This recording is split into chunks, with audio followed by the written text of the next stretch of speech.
देखिए, one nation one election कोई नई बात नहीं है, लंबे समय से चर्चा में है। माननीय प्रधानमंत्री जी ने तो इसे कई मंचों पर उठाया है।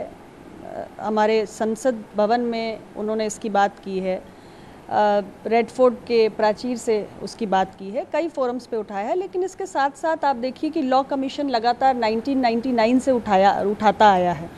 फिर 2018 में भी अपनी रिपोर्ट सबमिट की और हमारी पार्लियामेंट्री स्टैंडिंग कमेटी ने भी 2015 में इसकी बात की। तो ये कोई नया विषय नहीं है और अभी आज इस पे एक नई कमेटी बनी है हमारे पूर्व राष्ट्रपति माननीय श्री रामनाथ कोविंद जी की अध्यक्षता में।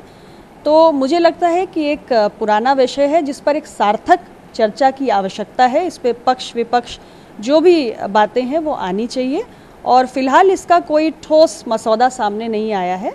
जब आएगा तो मुझे लगता है कि हम इस पर कोई विस्तृत और प्रतिक्रिया भी दे पाएंगे। उसी में उपचुनाव है, कल सीएम सर की वहाँ जनसभा भी होने वाली है और लगातार सपा को वहाँ समर्थन मिल रहा है, पहले कांग्रेस का मिला फिर एक पार्टी। देखिए, वो सब इंडिया गठबंधन के सहयोगी दल हैं तो एक दूसरे को समर्थन कर रहे हैं, इसमें कोई अचंभे वाली बात नहीं है। लेकिन जहाँ तक उत्तर प्रदेश की इस विधानसभा के उपचुनाव की बात है तो आप जानते हैं कि आज उत्तर प्रदेश की जनता ने अभी साल भर पहले हमारा विधानसभा चुनाव हुआ था और एनडीए गठबंधन को बहुत बड़ा जनाशीर्वाद दिया, समर्थन दिया और हमें पूरी उम्मीद है, कल माननीय मुख्यमंत्री जी भी संबोधित करने के लिए जा रहे हैं, कि हमारे जो प्रत्याशी चुनाव के मैदान में हैं उनके सामने इंडिया गठबंधन का प्रत्याशी कहीं दूर दूर तक नहीं टिकेगा और एनडीए गठबंधन बहुत शानदार ढंग से उपचुनाव में विजय प्राप्त करेगा। इंडिया गठबंधन की आज तीसरी बैठक मुंबई में थी, तो इस पर क्या कहना चाहेंगे? अभी भी सीटों को लेकर 28 पार्टी हैं जिसमें सीटों को देखिए, बैठक का जो पॉम्प एंड शो है वो तो बहुत होता है, काफ़ी चर्चा होती है। लेकिन हमने देखा कि अभी एक समन्वय समिति निकल के आई है तो वो कोई बड़ी बात नहीं है, क्योंकि जितने दल हैं सबने अपना अपना प्रतिनिधि उसमें बैठा दिया है तो बन गई है। लेकिन मुख्य विषय है कि इतने सारे दल अलग अलग राज्यों से और अलग अलग राज्यों में सब एक दूसरे से आप जानते हैं कि कितने विरोध में रहते हैं, तो सबके लिए ये तो मुश्किल है कि सर्वाइवल की लड़ाई हो रही है ये।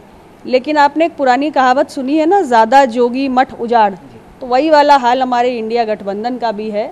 तो जहाँ तक इन सब के बीच में सीटों के बंटवारे की बात है, मुझे लगता है कि ये विषय अभी दूर दूर तक इसका कोई समाधान देखने को नहीं मिल रहा है और जब तक समाधान होगा तब तक मुझे लगता है चुनाव ही निकल जाएगा। आदित्य एल 1 पे क्या कहना चाहेंगे? कल लॉन्च। देखिए, हमारे देश के वैज्ञानिकों ने अभी हमें इतना बड़ा गौरव का क्षण दिया। हम सब ने देखा कि कैसे हमारा लूनर मिशन सफल हुआ और हम चांद के दक्षिणी ध्रुव पर अपना तिरंगा गाड़ के आए और रोज़ हमारा जो प्रज्ञान रोवर है वो नई नई जानकारियां भेज रहा है, जिसे देखकर सभी देशवासी उत्साहित हो रहे हैं। और अब हमने ये सोलर मिशन प्रारंभ किया है, कल इसकी शुरुआत होगी।